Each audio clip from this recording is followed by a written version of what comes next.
জয় মাতারা। লাল গোলাপ ফুল হলো ভালোবাসার প্রতীক বা প্রেমের প্রতীক হিসেবে গণ্য করা হয়ে থাকে। কেমন হয় যে শুধু একটি লাল গোলাপ ফুল দ্বারা মনের মানুষকে বা শত্রুকে তীব্র বশীকরণ যদি করা যায়।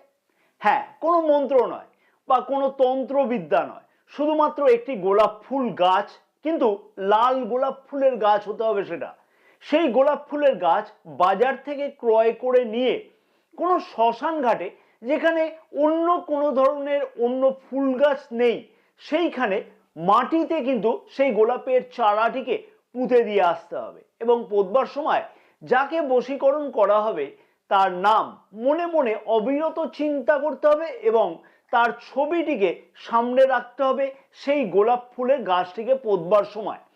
গাছটিকে নিত্য সেবা যত্ন করবার পরে যখন সেই গাছে গোলাপ ফুল ফুটবে, সেই গোলাপ ফুল পূর্ণিমার রাত্রিবেলায় তুলে নিয়ে এসে যাকে বশীকরণ করবার জন্য সেই গাছটিকে পোতা হয়েছে তাকে সেই গোলাপ ফুলটি যদি দেওয়া যায়, তাহলে সে কিন্তু তীব্রভাবে আকর্ষিত বা বশীকরণ হবেই হবে।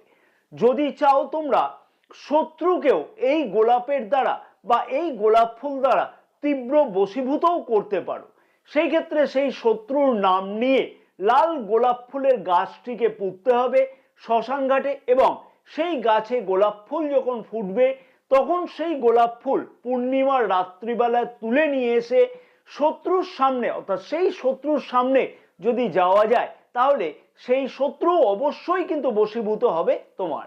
জয় মাতারা, সকলে ভালো থাকো।